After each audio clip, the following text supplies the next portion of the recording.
What's up, everybody? My name is Brascus, and welcome to Bloodstained, Curse of the Moon. Some of you may know this, some of you may not, but I'm obviously a big fan of Castlevania games, Castlevania-style games, Metroidvania genre, whatever. I've played a variety of them over the years I've been doing this channel, including Momodora, Symphony of the Moon, I think was one of them, Hollow Knight, Callie's Caves, I think was another one. There's a bunch of them out there, but anyway. Bloodstained, Ritual of the Night, I think, is the spiritual successor to the old-school Castlevania games, and was actually launched on Kickstarter by Castlevania's original director, Iga. So this is one of the first payoffs of that Kickstarter campaign, which is a short game that precedes the events, I believe, of the actual Bloodstained Ritual of the Night game. So, we're going to play this one for a bit. I already did the E3 demo of the first game, and we're going to start a brand new one. I did play a little bit of this one on my own, but I want to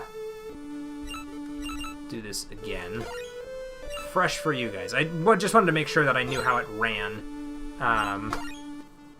So I played it a little bit at work. Now, hopefully, I can get this to work. Now, there's Veteran, style for looking for a retro-style challenge, or Casual, easygoing style, lives are unlimited, and taking damage will not knock back. Well, no, we're doing Veteran. If we're going to do this, we're going to do it right.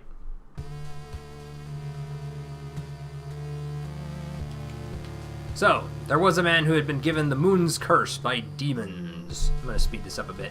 That man was Zangetsu.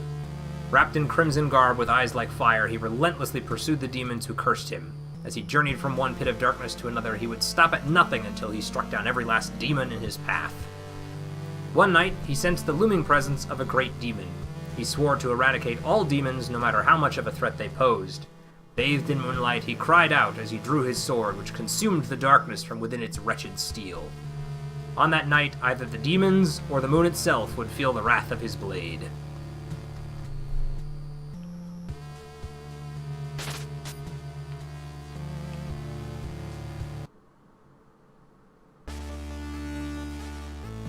Stage 1, Moonlight Temptation. Alright, which one do I use to jump? Because at the moment, it looks like directional buttons is all I've got. Alright, forget it. I'm just have to do this with controls. So this is mouse and keyboard. We'll have to do it this way. It does have partial controller support, but I don't think I set it up right, so that's why I'm doing it this way. I don't know if any of you are fans of the old-school Castlevania games, but I sure as hell was. And I love the direction they took with this, and the retro style, despite the updated version that the final game will have. This is just a great way to revisit the whole history of the series.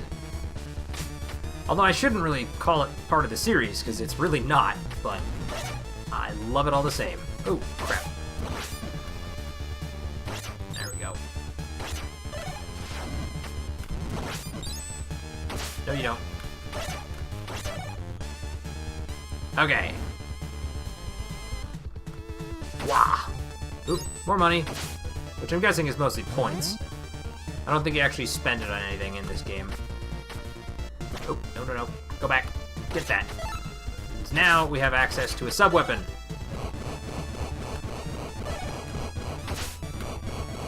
We can do all kinds of cool stuff with sub-weapons, but we'll get to that in a little bit. So I'm kind of curious, how many of you are fans of the Metroidvania-style games? And if so, that's actually something I've wondered for a while. Some people actually prefer one game or the other. I've had some friends who prefer Metroid, I've had some who prefer Castlevania. I personally think I prefer... You know, actually kind of like both, but I prefer the 2D side-scrolling, this style of game, Castlevania, whereas I prefer the 3D versions of Metroid. Metroid Prime was amazing. Yeah. Now, see, it says I can use the controller, but it doesn't seem to be working just yet, so I'm not going to worry about it too much. So this is my new sub-weapon, which is excellent for taking out those nasty lamps that want to set fire to me.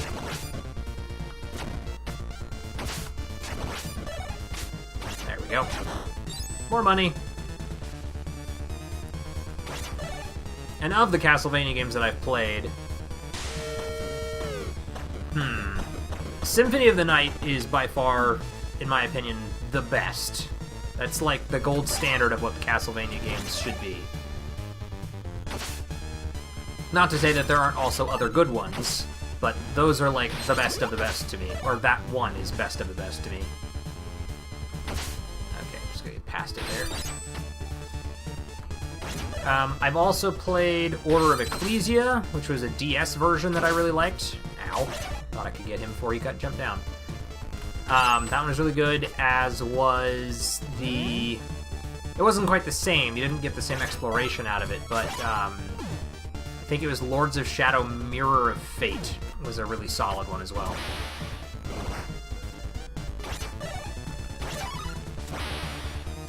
There we go.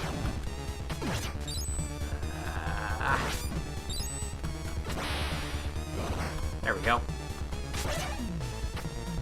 I miss this art style of games. I really do. Like, this is back in the old Super Nintendo style thing where you could have the scrolling...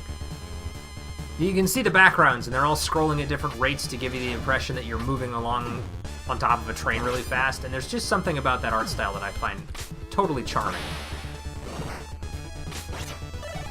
But it has to be done right.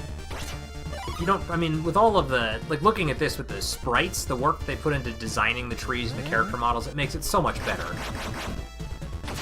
It's not just capitalizing on a retro look because they want to say that it's retro. It's excellently designed. Whoops. Alright, let's fix that and be on our way. Oh, I think we're almost to the cool part.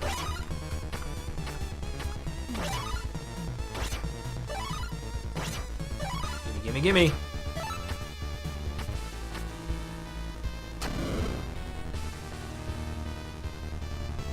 See, how cool is that boss fight? Or that boss? Just the design of him is amazing. And this is their prequel to the actual game that they're making.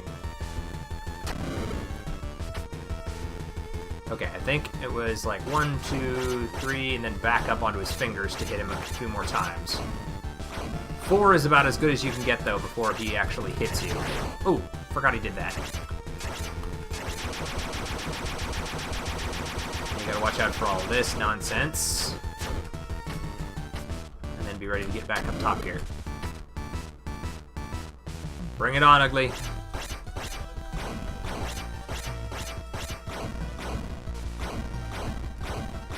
I don't want him to shoot the fireball at me, so we're gonna... Yeah, there we go. Once he does this, you're safe to kind of get back down the bottom platform. I would keep hitting him with the whip, but I'm all out of the weapons points. That's up there in the top right. 2 out of 20, and I need, I think, at least 3 or 4 in order to do the rest of that.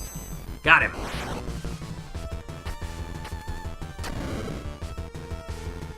But you don't want to be standing up there.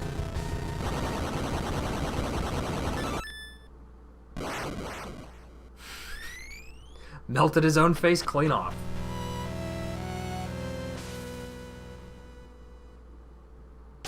Oh, it's so good!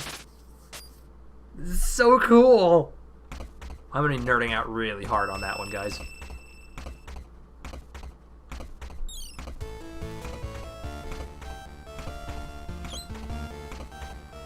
Thank you for saving me. Was it the demon's power you used to seal that beast? By the way, she, I believe, is the main character of the main game, Bloodstained Ritual of the Night. You're a shardbinder. That power can summon forth demons at will. I cannot allow that. Wait, it is true that I'm a shardbinder. However, I have sworn to be ever righteous in my command of this power. I refuse to be used for evil. Then show me the proof of that determination in battle. Miriam has become an ally.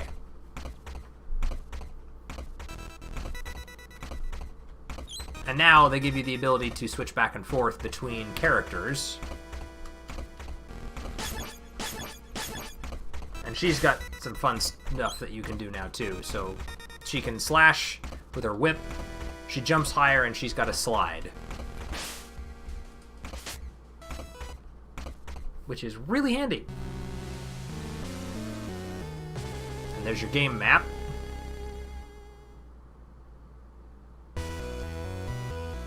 Which leads us to stage 2, Frigid Hell.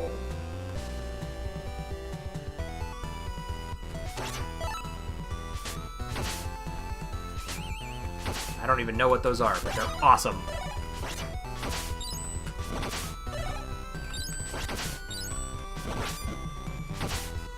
No, you don't. Not gonna sneak up on me. Down you go.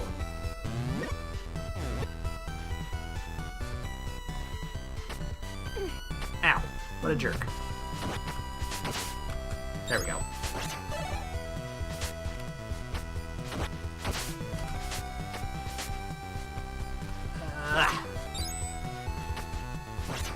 I want all the good stuff.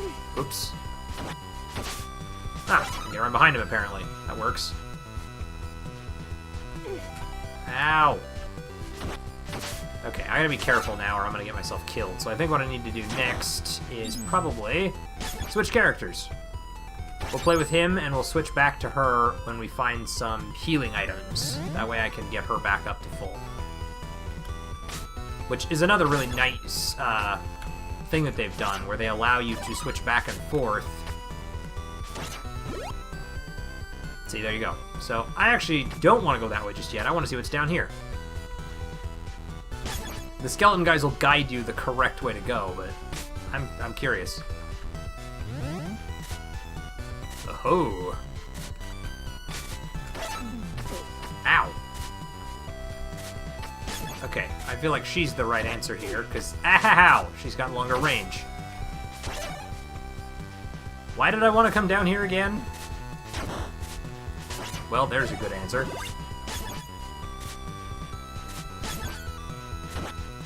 Ha!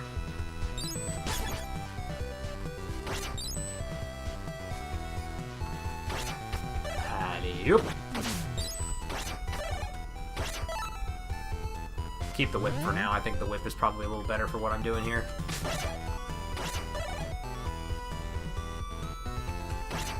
Oh no.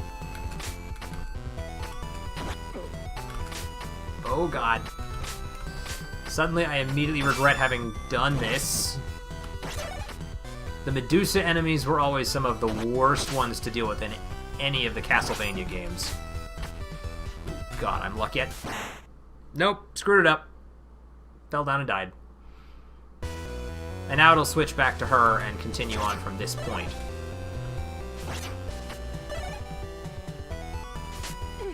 Nope, I don't think I want to go this way anymore. I'll come back this way later. I think I'm going to continue going this way.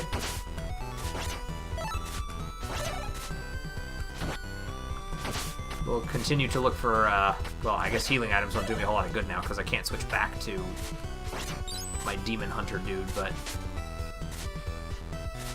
the way I'm meant to go is up here with her anyway, so I'll just go with her. Plus, I don't have to deal with the Medusas that way, and they are awful.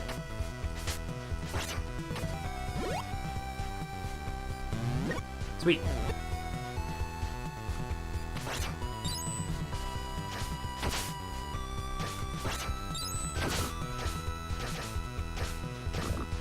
Ooh, frog.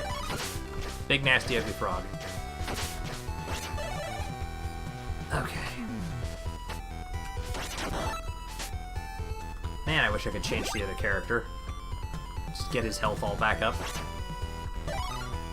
Another thing that the Castlevania games always did really fantastically, which this game is already living up to, were the boss fights. Some of them were absolutely staggering for what they were. Giant floating balls of corpses was one of them that I remember that was really standouting, or really stood out to me, rather. Another one was... which one am I thinking of? There was the giant vampire bat, which has actually been kind of a staple of the series. There have been a bunch of those. Go away.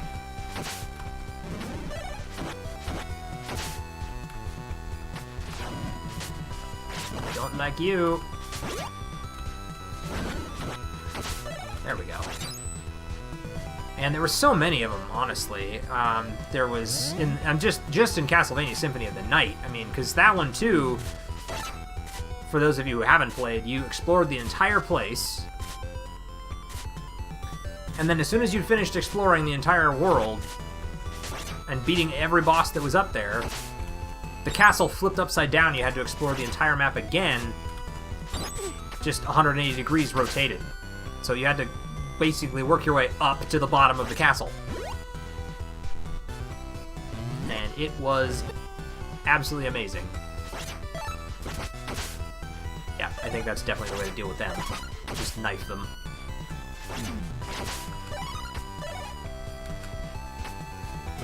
Go away. Go away! So not interested.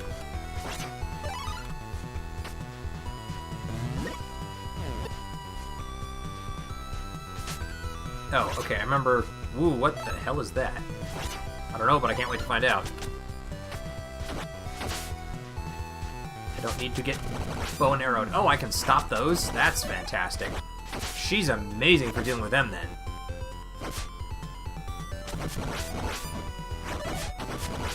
Oop, one of them got through. I'll simply have to make do. What's this do? Oh, I don't want to give that up. I want to keep that. Alright. We'll just have to try and kill him with our whip.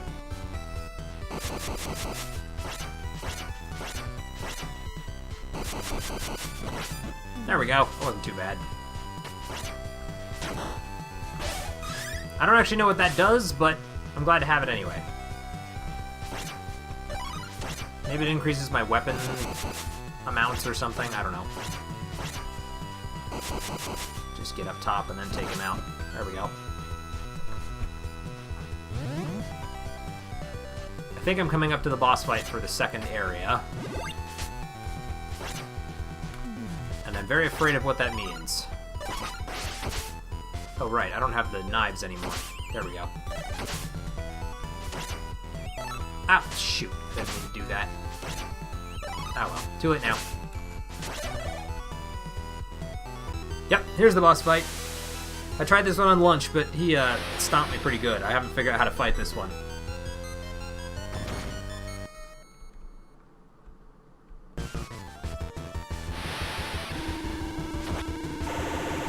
Although this is a really good way of dealing with initial damage rates. Okay, and I can probably... Oh, right, I'm just gonna do this.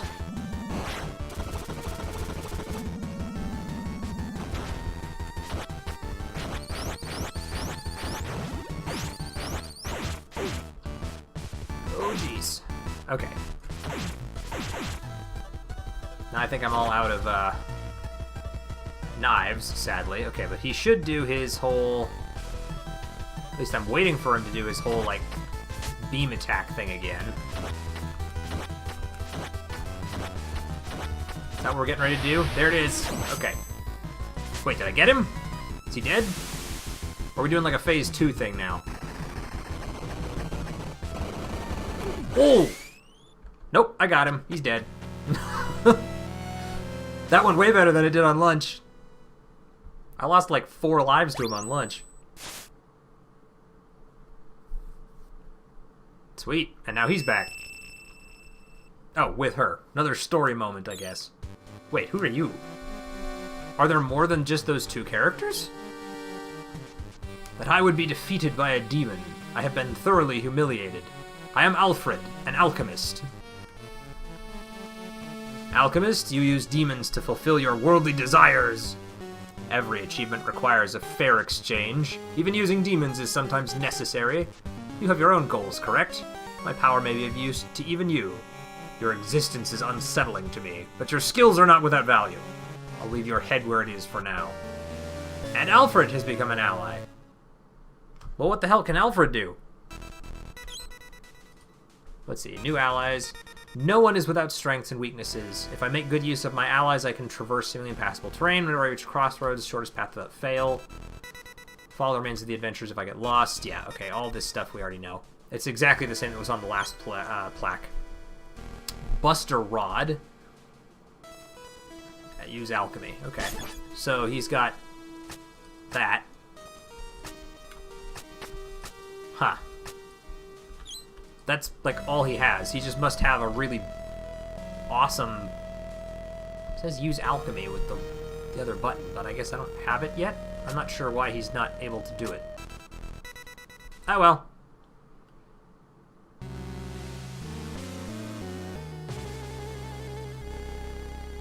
Well, we've made it this far, but I think I'm going to call this an episode, guys. Stage 3, The Brilliant Void, we'll have to wait for next time, if you guys want to see more. So, you guys let me know if you're enjoying this, if you think this is an awesome game, or if you would prefer that I just leave it alone and play it on my own time. At any rate, if you enjoyed this one, please let me know by hitting that like button. Feel free to leave a comment in the section below if you'd like to see more. And as always, I'll see everyone in the next episode. Catch you guys later.